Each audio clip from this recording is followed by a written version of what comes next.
Rasanya pemerintah harus hadir saat ini di tengah kondisi masyarakat yang saat ini susah. Ada dampak daripada kenaikan BBM yang sebetulnya tidak menjadi hitungan pemerintah. Dan ini terkesan dengan PP 36 yang itu diajukan.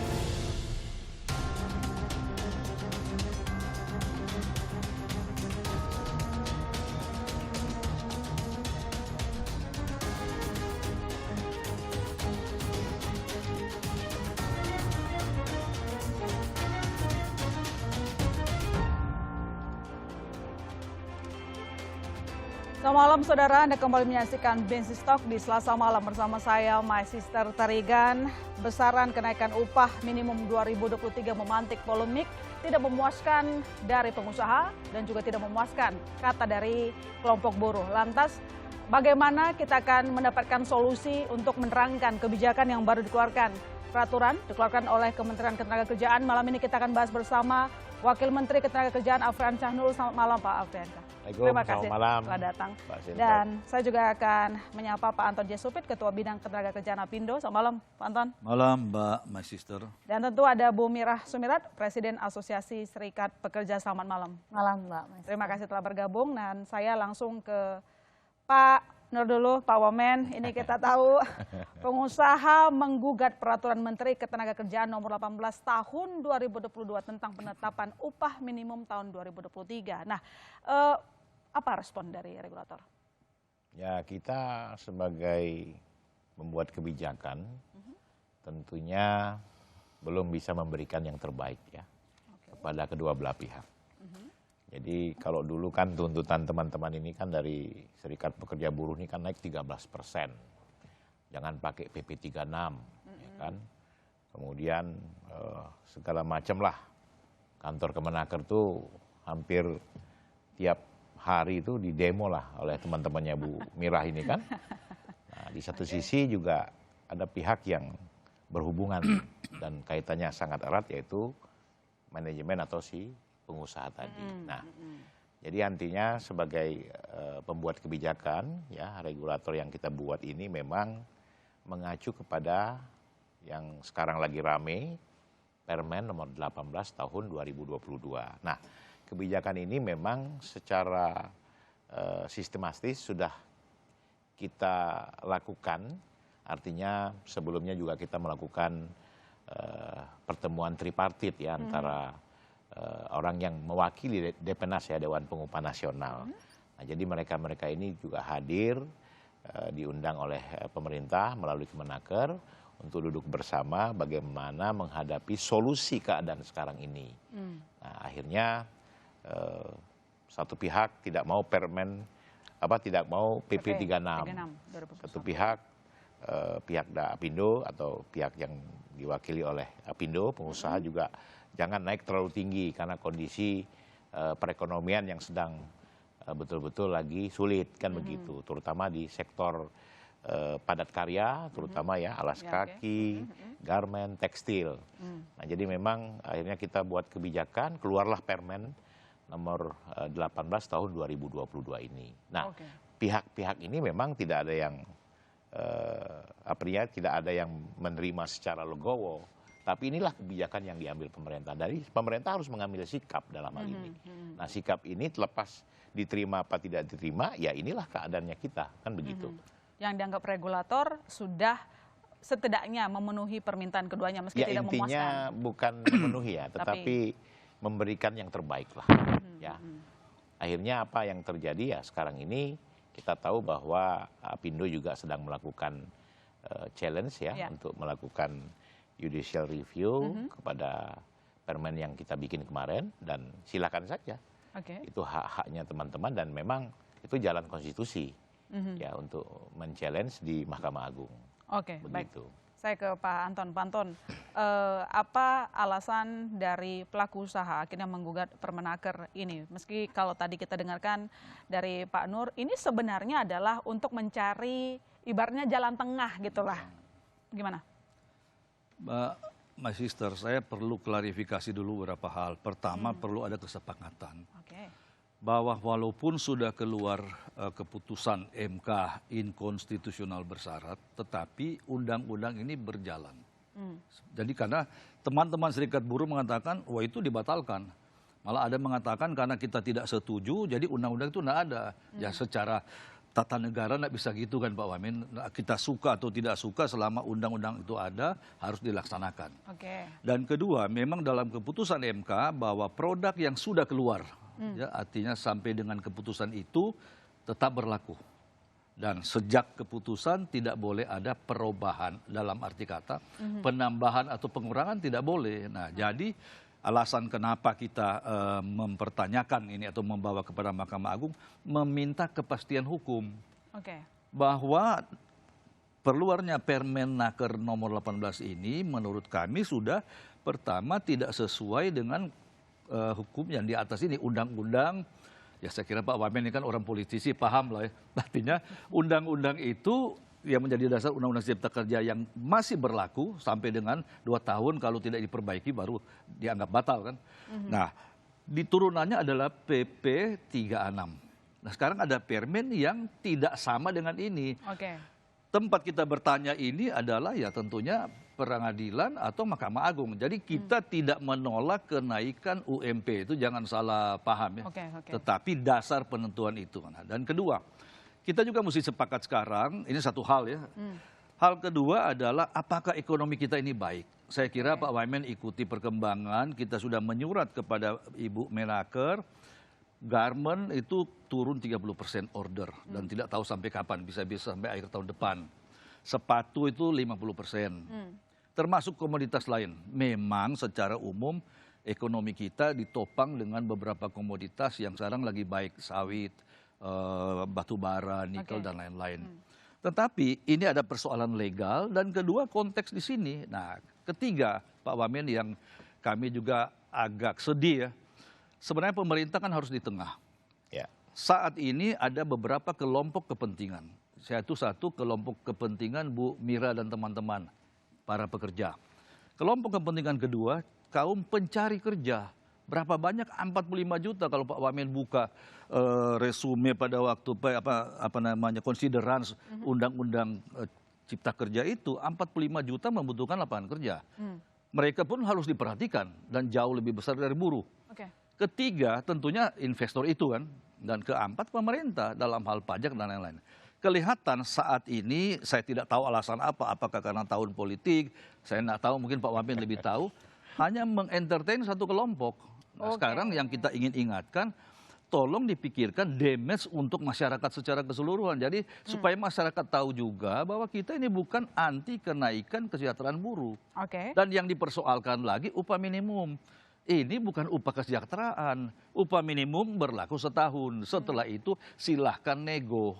Ini sudah ditabrak dan setiap tahun Pak Wamen, saya juga malu setiap tahun mesti tampil seperti ini hanya mengulangi hal yang sama. Nah inilah kita harapkan ketegasan pemerintah. Malah saya harapkan Mbak My Sister, ke depan upah minimum udah domain pemerintah lah. Dengan ekonominya itu menghitung berapa. Karena ini minimum, upah paling minim. Baik, saya nanti perpanjang lagi Pak Anton, dan tentu sebelum Pak Wamen menjawab, saya ke Bu Mira, karena tadi disinggung oleh Pak Anton adalah hanya mengentertain satu pihak. Apakah kelompok buruh sendiri puas dengan dari Permenaker dari Ketenagakerjaan 18 tahun 2022? Jadi yang pertama ada perbedaan pandangan hukum dari sisi pengusaha yang menyatakan bahwa Undang-Undang Cipta Kerja itu masih tetap berlaku meskipun dinyatakan oleh keputusan Mahkamah Konstitusi itu inkonstitusional. Nah, tetapi bagi kami dari pekerja buruh sekali lagi sudah tidak berlaku dan diberikan waktu 2 tahun kepada pemerintah untuk merevisi itu. Artinya kan inkonstitusional ini dia bertentangan dengan Undang-Undang Dasar. Artinya syarat-syarat amanah yang ada di Undang-Undang Dasar tidak terpenuhi dalam Undang-Undang Cipta Kerja. Itu yang pertama. Jadi kalaupun Pak Anton selaku wakil pengusaha ada pendapat demikian, ya nggak ada masalah, sah-sah saja. Kami pun punya pendapat yang seperti itu. Lalu yang kedua, kalau dikatakan bahwasannya ini ada satu kelompok tertentu yang ditertentu, jangan salah, kita punya catatan juga. Tahun 2020, 2021, 2020 itu kan pandemi COVID-19. Itu yang namanya karpet merah digelar itu buat pengusaha, stimulus, subsidi segala macam. Oke. Lalu begini pertanyaan dengan pekerja buruh, banyak yang dirumahkan tanpa diupah. Di PHK massal di 2020 itu luar biasa besar dengan alasan perusahaan nggak ada yang produksi turun, konsumen juga turun dan banyak juga anggota kami salah satunya Giant Supermarket itu kan dari 15.000 itu ditutup semuanya. Ini gara-gara pandemi COVID. Nah, lagi-lagi buruh di mana posisinya? Nggak ada yang namanya bantalan-bantalan untuk buruh. Loh, bukan ada pertanyaannya. Itu kan ada BSU. BSU tuh kesini-sini baru dan ada persyaratan tersendiri. Lalu Pak Kartu Prakerja. Kartu Prakerja dalam kesempatan ini saya sampaikan depan Pak Wamen nih. Banyak jokinya, banyak penyelewengannya Pak. Jadi orang-orang yang tidak, makanya saya mengusulkan itu hapuskan saja tuh program Kartu Prakerja.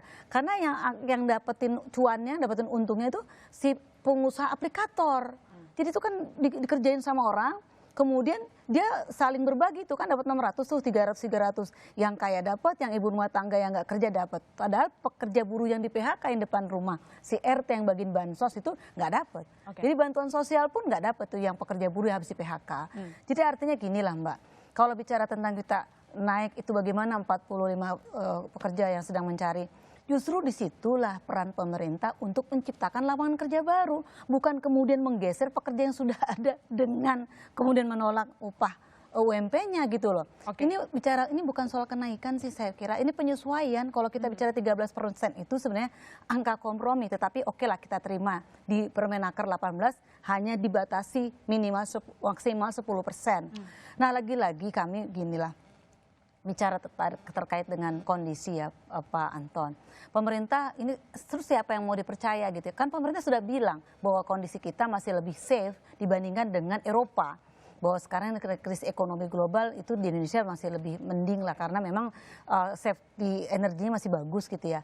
Tetapi jangan kemudian mencari kambing hitam dengan isu krisis ekonomi global, kemudian kita dalam tanda kutip ya, rakyat kita, pekerja buruh ditakut-takutin ini loh, krisis ekonomi global, nanti PHK di mana-mana loh. Sekarang buruh nuntut lagi upah naik, padahal upah itu adalah sangat-sangat minimum bagi kita. Jadi angka 10% juga kan nggak dapat kemarin. Rata-rata hanya paling 6, 5, gitu, 7 gitu ya. Tapi saya pertegas lagi, artinya untuk peraturan Menteri Ketenagakerjaan nomor 18 tahun 2022, kelompok buruh menyambut itu positif atau? Satu yang pertama kami mengapresiasi dulu meskipun ini itu, tapi sudah pertama kali kami sudah bikin rilis tuh mengapresiasi kepada pemerintah dalam ini Kementerian Tenaga Kerja sesuai dengan permintaan karena sudah menyerap aspirasi serikat pekerja buruh terkait dengan Permenaker itu. Meskipun ada satu catatan kritis kami ada pembatasan itu yang maksimal 10%. Tetapi dari situ fungsi Dewan Pengupahan Kota Kabupaten menjadi hidup kembali yang biasanya nggak pernah itu aktif. Ya dengan PP 36 itu yang namanya Dewan Pengupahan Kota, Kabupaten, Daerah itu tidur. Sekarang aktif bergeliat gitu loh. Kalau dikatakan udahlah sekarang upah berikan aja kepada pemerintah itu nggak bagus juga. Padahal usulan kami adalah apa fungsinya ada Dewan Pengupahan Kota Kabupaten? Dulu ada Undang-Undang 13 tahun 2003. Kita melakukan survei pasar bersama, pengusaha, pekerja, pemerintah dalam yang namanya Dewan Pengupahan Kota Kabupaten dan juga nasional.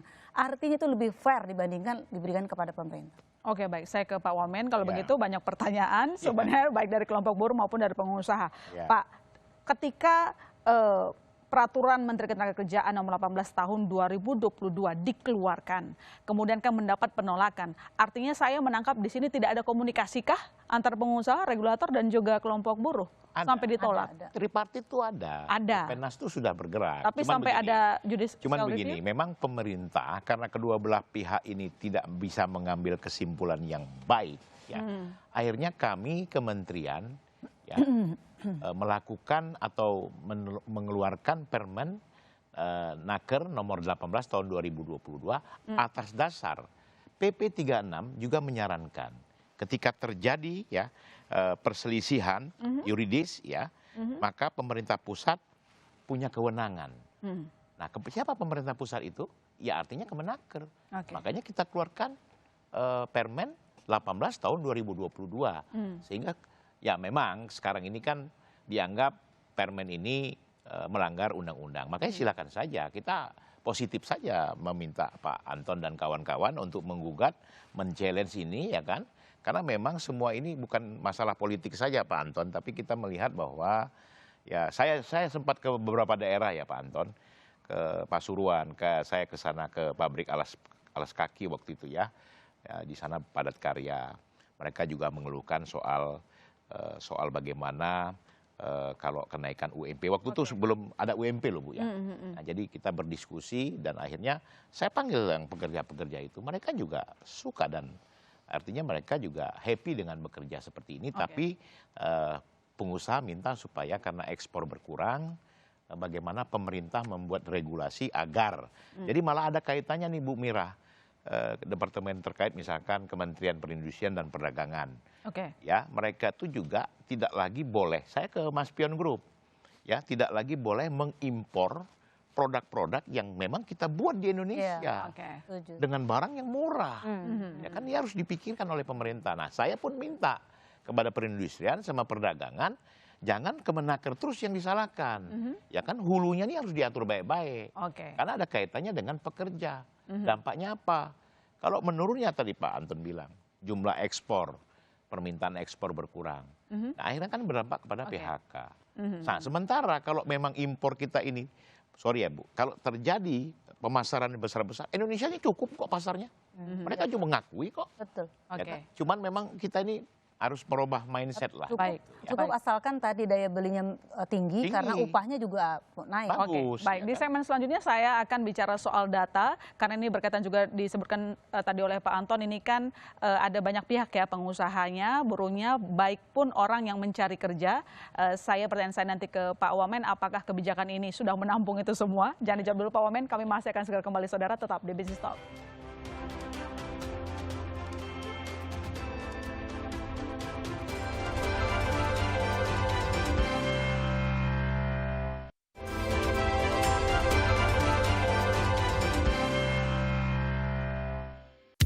Selamat datang tahun 2023. Selamat datang kenaikan gaji. Yes, upah naik, siapa sih yang nggak mau coba? Dari pekerja profesional sampai ini juga idaman para buruh guys. Jadi kalau misalnya ditanya nih, resolusi tahun baru itu apa? Ya naik gaji lah. Sekarang apa-apa nih udah naik nih. Tapi kalau misalnya semuanya masih standar, jangan curhat deh. Gini. Harapan boleh setinggi cita-cita, tapi ingat, harus tetap menginjak tanah agar kalau misalnya jatuh itu tidak terlalu sakit guys. Ingat, siap-siap aja, realita tidak seindah resolusi. Anyway guys, Kementerian Ketenagakerjaan mengatakan bahwa rata-rata UMP Indonesia Raya naik 7,5% di tahun 2023. Artinya ada beberapa daerah yang di atas 7,5% dan ada yang di bawahnya karena ini rata-rata. Tetapi pemerintah mengatakan bahwa buruh sudah memprotes hal ini. Kenapa? Karena tuntutan mereka ada di atas 10%. Pertimbangannya sih karena kebutuhan sehari-hari sudah semakin naik. Tumen-tumenan nih, nggak cuma buruh aja tapi pengusaha juga sama-sama menolak keputusan pemerintah. 10 asosiasi pelaku usaha resmi mengajukan judicial review ke Mahkamah Agung atas Permenaker 18 tahun 2022 tentang penetapan upah minimum 2023. Nah, penilaian dari pengusaha adalah Permenaker ini menyimpang dari PP 36 tahun 2021 sehingga angka penetapan UMP 2023 ini menjadi lebih besar. Singkatnya, angka yang dipatok pemerintah terlalu tinggi, padahal dunia kerja sekarang baru saja bangkit nih dari pandemi. Paham kan? Buruh bilang kekecilan, tapi bagi pengusaha, kenaikan UMP kali ini terlalu besar dan beresiko menyebabkan banjir PHK lagi. Guys, inflasi tahun ini sebenarnya terhitung cukup besar karena di atas sasaran dari Bank Indonesia, yaitu ada di angka 3% plus minus 1%. Lalu singkatnya apa sih sebenarnya inflasi itu? Yalah saat Anda membeli telur, ayam, daging, cabai, dan lain-lainnya ini harganya sudah melambung tinggi. Tentu kita harapkan di tahun 2023 ini inflasi dapat lebih terkendali agar kenaikan UMP di tahun 2023 ini lebih berfaedah. Akhir kata, selamat bagi Anda yang sudah naik gaji. Doakan agar saya dan rekan saya segera menyusul Anda. Saya Algin Fridianto dan rekan saya, Yulianto, Business Talk. Ya, kalau kita lihat sebagai kelompok pekerja pasti senang ya kalau gajinya naik. Tapi tadi juga kami garis bawahi ini pelaku usaha yang baru bangkit dibebani katanya dengan kenaikan gaji. Pak Anton, saya punya pertanyaan. Tadi sudah disampaikan oleh Pak Wamen sudah ada diskusi tripartit begitu. Kalau sudah ada, kenapa sekarang menolak? Pertama, ya saya sebenarnya mohon maaf kepada Pak Wamen ya, karena kita bicara terbuka saja dalam rangka pendidikan politik buat masyarakat. Tidak ada pembicaraan khusus mengenai draft Permen 18. Dengan Apindo? Clear. Enggak, tripartit. Itu tidak ada ya. Dan kedua, kita juga kalau mengambil kebijakan harus sepakat dulu keadaan lapangan bagaimana. Data Kemenaker, saya tidak tahu bagaimana kenapa terlambat, PHK sekarang baru 10.000 sekian. Ini kalau kita ambil data BPJS ya, BPJS yang menguangkan atau mencairkan jaminan hari tua mereka karena alasan PHK. 800 dari Januari sampai Oktober 834.037 orang. Ada 1,6 juta mengundurkan diri, dan mengundurkan diri begini Pak Wamen, itu biasanya kan kita tawari paket, siapa yang mau mundur ya ada paket lah. Itu juga PHK juga, tidak memperpanjang kontrak ya PHK. Cuma bahasa halusnya kan mengundurkan diri. Ya sama di mana-mana, saya kira Mbak My Sister tahu lah.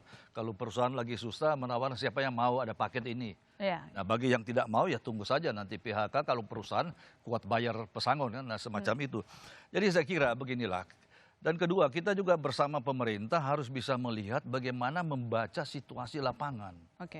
Kalau order 50% hilang itu Pak Wamen, dan bukan, jadi gini, di sepatu dan garment itu kita mengenal yang namanya peak season dan low season. Low season bulan-bulan tertentu itu order kita berkurang, tapi tidak apa-apa karena pada saat peak season kompensasi dengan yang kurang order ini. Tapi ini buyer sudah resmi mengatakan bahwa kita tidak bisa menjamin order sampai mungkin semester tahun depan. Dan perkiraan kami kalau Eropa dan Amerika ini belum beres, masalah daya beli mereka ini bisa berkepanjangan sampai dengan akhir tahun. Nah ini tentunya kita tidak mampu memikul beban-beban ini. Jadi dalam kondisi seperti ini jangan kita selalu mengacu kepada angka pertumbuhan yang besar. Disumbangkan oleh siapa itu? Oleh tambang dan lain-lain. Nah oleh karena itu saya kira supaya kita juga bisa membawa manfaat buat masyarakat. Ini kan tidak sekedar talk show bagaimana melihat perdebatan, tetapi harus ada dasar.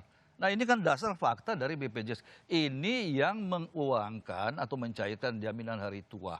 Sedangkan saya yakin ada yang kena PHK juga yang belum tentu dia mencairkan jaminan hari tua Pak Wamen. Kedua, saya juga yakin masih banyak pekerja yang belum ikut BPJS, yang tidak terrekod. Jadi ini angka minimal. Nah ini saja kita tidak ketemu. Satu mengatakan tidak ada PHK atau sangat sedikit, ini kan fakta. Nah jadi saya kira beginilah Pak Wamen, saya harapkan, saya sangat prihatin dengan teman-teman kita di Kementerian Ketenagakerjaan. Feeling saya Mbak My Sister, ini bukan keputusan Ibu Menaker, tapi keputusan pemerintah. Hanya dijalankan oleh Kemenaker Pak. Ya apa boleh buat, kalau pemerintah mau kan kita juga paham. Tapi tolong juga mengerti, bukan kita tidak setuju kenaikan upah, tapi undang-undang ini, ya ini satu contoh. Kaum buruh mengatakan tidak sah karena undang-undang ini tidak berlaku. Nah ini mestinya pemerintah tegas bahwa undang-undang ini berlaku. Nah kalau undang-undang itu berlaku, turunannya pun harus berlaku kan. Tidak bisa kita nabrak. Nah karena dispute ini, jadi sekali lagi, bukan kita menolak kenaikan upah minimum. Tetapi ini kepastian hukum. Dan investor paling takut masuk di negara yang ketidakpastian hukum itu sangat besar. Dan kedua, ya saya kira ini seringkali dikatakan oleh para serikat buruh, 3 tahun tidak naik upah itu tidak benar. Tahun pertama iya karena memang betul pandemi. Tahun kedua mengacu kepada PP 36, walaupun banyak juga kepala daerah yang ya membangkang lah tidak ikut itu. Jadi beginilah, saya kira supaya masyarakat jangan jadi bingung seperti kita baca medsos berita yang tidak jelas asalnya, selalu kalau bicara dengan data. Nah ini yang kita harapkan agar supaya dalam kondisi krisis begini, kita justru harus sinergi bersatu bagaimana menyelamatkan kapal Indonesia dulu ini. Berarti maksud Pak Anton bahwa nanti akan ada potensi PHK berkelanjutan karena global? Nah itu juga kita sudah jauh sebelum keputusan Permen 18 ini, belum terpikir akan ada Permen ya. Kita sudah mengajukan surat. Asosiasi Tekstil, Sepatu, dan Asosiasi Sepatu Korea dan Oke. Tekstil Korea bersama Apindo minta kepada Kemenaker, pada Ibu Menaker, bisa enggak untuk kita mengurangi PHK? Jadi supaya tidak mencegah, meminimalisir ya. Oke. Tolong keluarkan fleksibilitas jam kerja. Ya, tapi itu pun ya artinya jawabannya ya silakan berunding ya. Artinya beginilah, untuk buyers kita terutama yang branded, international branded ini ya, kita nggak bisa dengan hanya perjanjian kedua belah pihak, dia mau kita comply terhadap Oke. kebijakan pemerintah. Nah, hal-hal beginilah mestinya kan dicari jalan agar PHK itu tidak marak seperti yang menjadi potensi tadi itu. Oke, saya minta Pak Wamen untuk menjawab. Tadi sudah disebutkan untuk angka PHK yang cukup tinggi dan kemungkinan juga akan bertambah dengan adanya kenaikan upah dari Permenaker nomor 18 tahun 2022. Apakah pemerintah tidak khawatir akan ada gelombang PHK? Kalau saya lihat data juga Pak Wamen, untuk PMI manufaktur, dia memang masih 50. Masih ekspansi tapi menurun dibandingkan bulan sebelumnya yang 51,8. Apakah regulator tidak khawatir akan terjadi PHK? Ya sebenarnya kita khawatir ya, termasuk memikirkan bagaimana anak bangsa ini bisa melangsungkan kehidupannya. Oke. Ya seperti serikat pekerja dan buruh. Nah cuman memang kondisi yang ada, oke lah kita mengakui bahwa ke depan Pak Anton ya kita akan lebih mengutamakan tripartit ini semua sehingga komunikasi ini bisa berjalan dengan baik. Oke. Ya. Berarti mengakui Pak ada miskomunikasi? Bukan masalah mengakui ada miskomunikasi, tapi memang hal ini tidak bisa kita lakukan dengan maksimal. Oke. Kak, di Depenas itu ada komunikasi. Ada komunikasi Depenas sebenarnya. Sekarang gini, Oke. Kalau dari pihak Apindo kan diwakili oleh Kadin, Tapi Kadin ada komunikasi. Tidak bicara materi Permenda 18. Tapi bicara materi apa Pak Benton?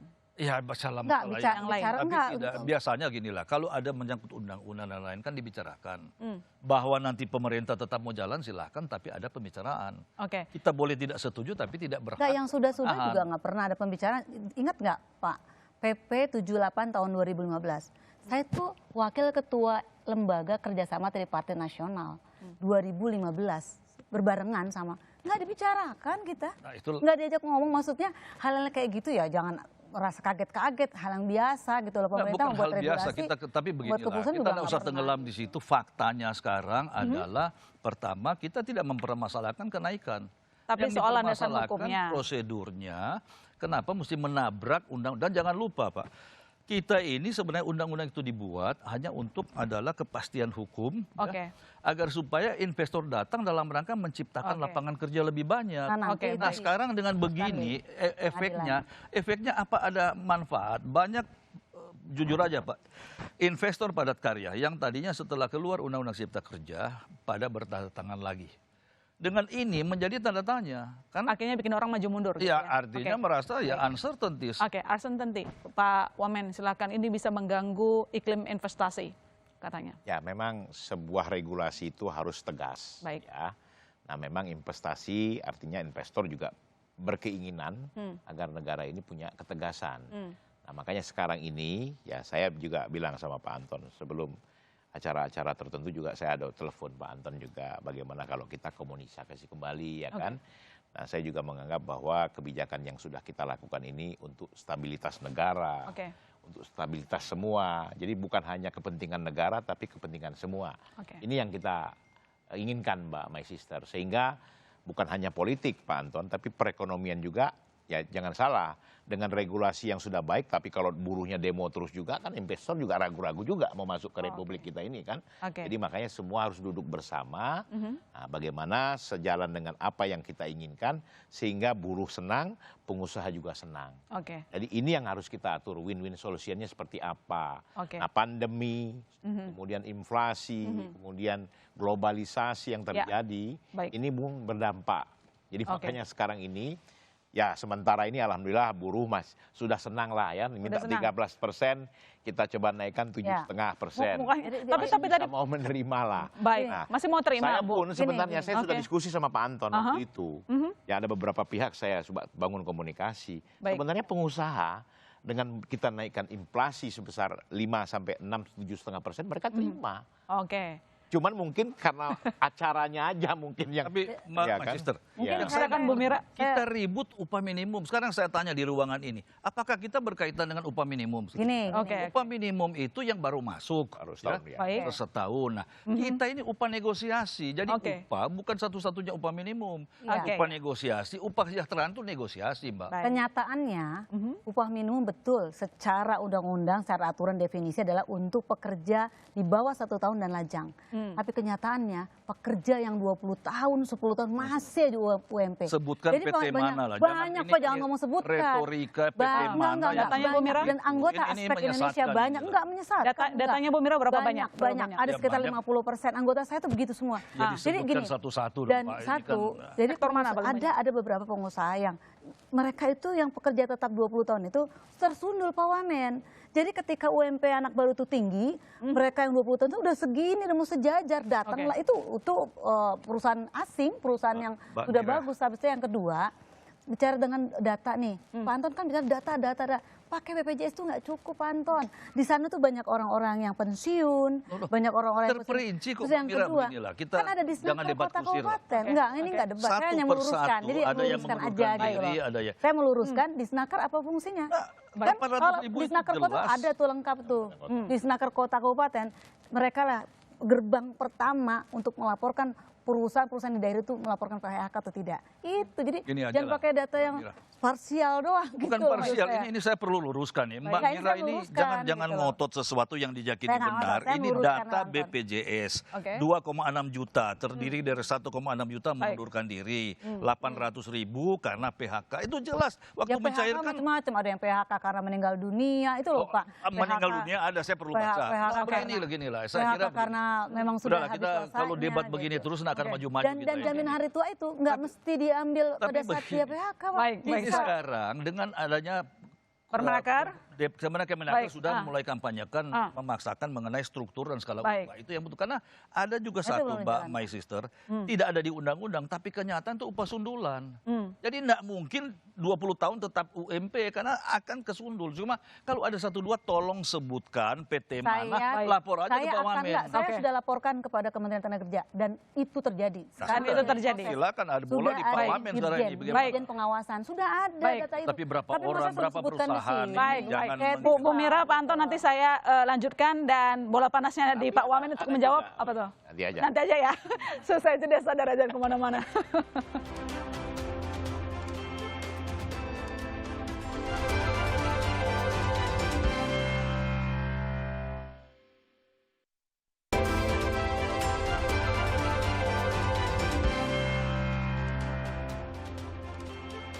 Ya, diskusi kita semakin panas malam hari ini dan saya mengundang narasumber baru saya, Titis Nurdiana, wartawan Surkonta Semalam. Mbak Titis sudah dengar ya tadi.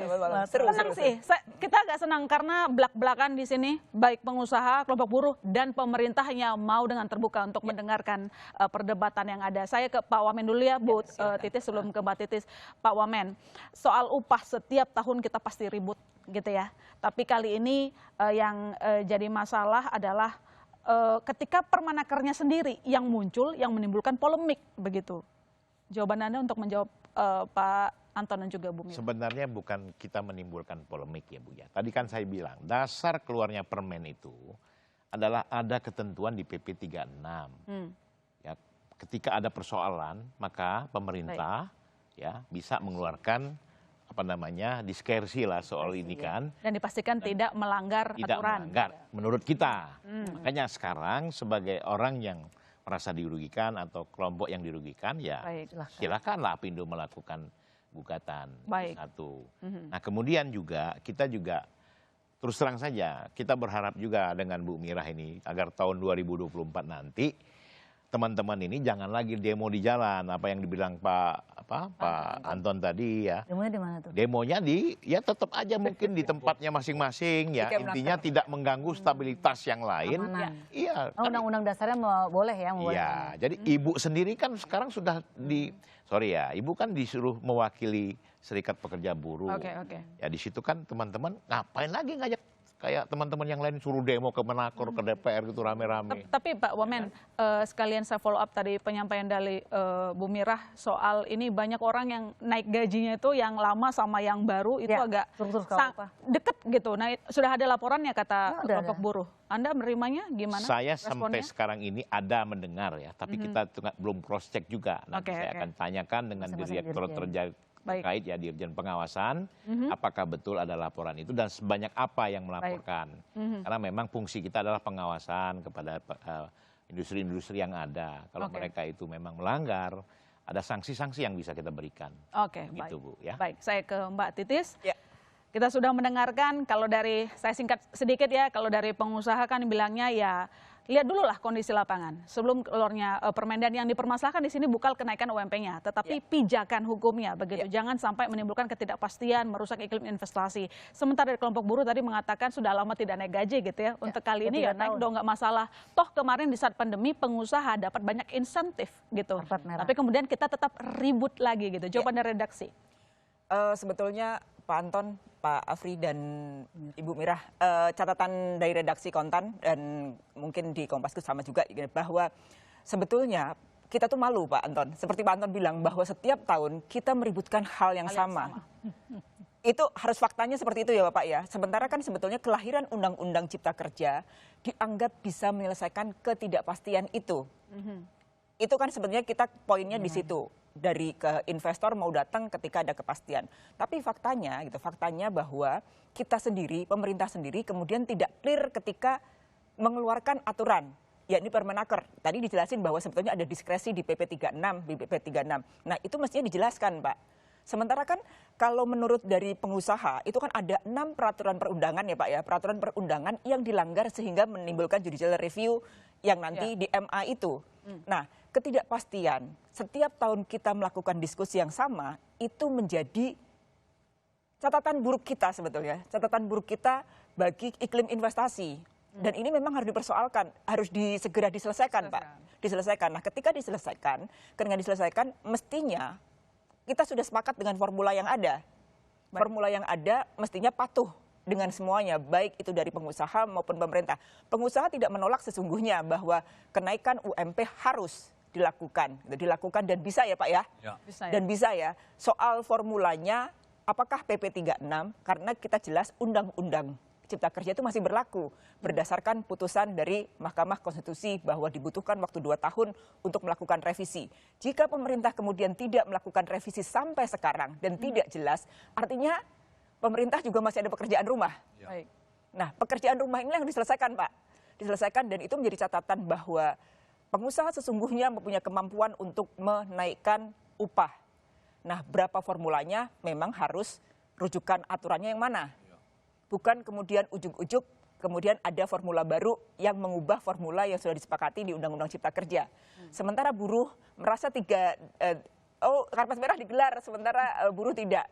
Faktanya kan sebenarnya pemerintah juga memberikan banyak sekali bansos. Tapi itu bukan buat buruh. Ya, ada buat pengusaha. Catatan dari redaksi sebetulnya ada BLT subsidi upah, Bu. BSU. Terus ada BLT BBM, BLT BBM, kemudian kartu prakerja yang tadi di itu ya, Bu. Yang Sebetulnya katanya tidak usah ada. iya, tapi intinya pemerintah sebetulnya pengen di tengah memberikan dua-duanya gitu supaya memang iklim investasi dan iklim usaha menjadi lebih baik. Tapi lagi-lagi kita didera oleh ketidaksepakatan antara buruh dengan pengusaha. Buruhnya tidak sepakat besaran nilainya dan ini memang harus diselesaikan. Sekarang penyelesaian di tangannya pemerintah lewat Kemenaker. Dasar aturan Permenaker itu bener nggak sih sebenarnya pemerintah kemudian ada backingnya atau apa sehingga ini nanti kayak gimana Pak? Itu putusan akhirnya seperti itu.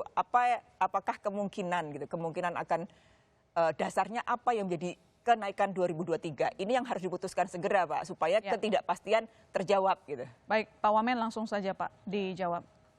Apa yang bisa dilakukan oleh regulator? Karena seperti dibilang sama Mbak Titis tadi, kita selalu setiap tahun ribut mulu soal upah dan bikin malu juga gitu ya. Malunya nggak cuma untuk di nasional, tapi juga luar negeri, para investor terutama. Silakan Ya Pak nanti Wamen. gini, kita mau membuat kesepakatan dengan pengusaha, dengan pekerja juga, Ya, ini sedang saya coba komunikasikan dengan teman-teman di Kemenaker agar supaya hubungan tripartit ini, Bu, Bisa bukan berjalan. hanya Depenas saja ya, tapi semuanya harus berjalan. Nah, oleh karena itu regulasi yang ada sekarang kami harap bisa berjalan dulu untuk menjaga stabilitas perekonomian dan politik. Nah, makanya saya minta kepada Pak Anton dan kawan-kawan, silakan aja men-challenge ke MA, ya kan? Nah, sarannya Ibu Titis itu perlu, masukan Ibu perlu sekali, karena memang kepastian hukum harus kita tegakkan. Sehingga negara ini atau investor pun mau masuk ke negara kita pun pasti dan mereka tidak ragu lagi. Oke. Begitu. Baik. Jadi saya harap semua sekarang ini ya mudah-mudahan bisa saling legowo lah. Saling Tapi legowo. catatan dari World Economic Forum, Ya. itu untuk investor nggak mau masuk Indonesia bukan karena upah. Tapi Karena korupsi yang tinggi, pungli, birokrasi yang luar biasa. Salah satunya kepastian hukum, Upah Ibu. itu nomor 14. Baik, Gitu baik. loh. Artinya upah itu bukan satu-satunya Ya, satu. kepastian hukum. Tatahan Baik. enggak gitu. Nah, tadi malu soal upah. Ya gimana nggak malu, orang upahnya buruh Indonesia paling rendah gitu. Artinya di luar negeri Baik, itu singkat saja, Pak Anton. secara ASEAN itu nasional iya. Ribut upah minimum, kenapa enggak upah kesejahteraan? Baik. Dan juga kedua, tidak fair adalah sesuai Undang-Undang Cipta Kerja, Pak Ramen. Upah minimum ini hanya berlaku untuk perusahaan besar dan menengah. Yang notabene itu hanya mungkin berapa puluh ribu perusahaan. Oke. Yang kecil, mikro itu tidak berlaku. Apakah fair? Apakah adil? Serikat-serikat buruh hanya berjuang terhadap orang yang sedang bekerja. Yang tidak bekerja dan yang bekerja di kecil dan mikro itu berapa mereka terima? Tidak ada yang berjuang. Jadi tolong beginilah. Upah minimum menurut saya paling baik domain pemerintah. Ada juga serikat buruh yang ngomong begitu. Upah minimum, upah kesejahteraan itulah yang berjuang bipartit. Masing-masing di perusahaan dia bekerja meminta lebih sesuai kompetensi. Sekarang kenapa kok kita ribut upah minimum? Hampir nggak ada di dunia ini yang setiap tahun ribut upah minimum. Ya karena memang mereka Meningkatkan bagus. upah gaji secara keseluruhan, iya ya. Tetapi kok upah minimum terus yang dikejar. Ini juga saya bingung itu. Oke. Nah, kalau dilepas ke terakhir. bipartit, kalau ada serikat pekerja yang bagus dan kuat, kalau nggak ada, Loh, PHK tugas tuh serikat anak-anak itu. pekerja Enggak, mendidik. Pak. Mendidik Enggak, dan jangan bukan lupa tugas kami, enggak dong. Titis, Itu tugas pemerintah. buruh mempunyai senjata Dan pamungkas. juga tugasnya. Pak Wamen. Dan tugas Pak Anton dan buahnya supaya Ya, kalau iya. orang Baik. berserikat yang di PHK. Baik, baik.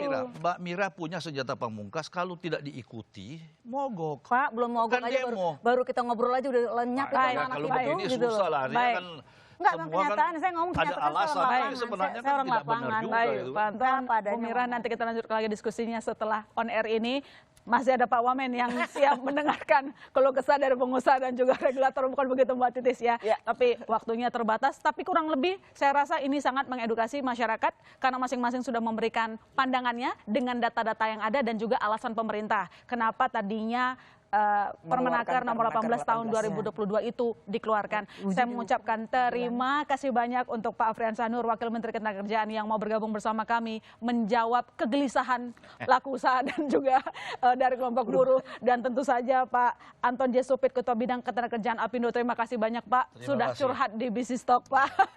Dan Bu Mira Sumirat, Presiden Asosiasi Serikat Pekerja. Terima kasih Ibu, nanti kita lanjutkan lagi di belakang. Dan tentu saja Mbak Titis Nurdiana, Terima Wakil kasih. Konselor Kontan atas pandangan redaksionalnya. Dan saudara jangan kemana-mana, Bisnis Talk masih akan segera kembali.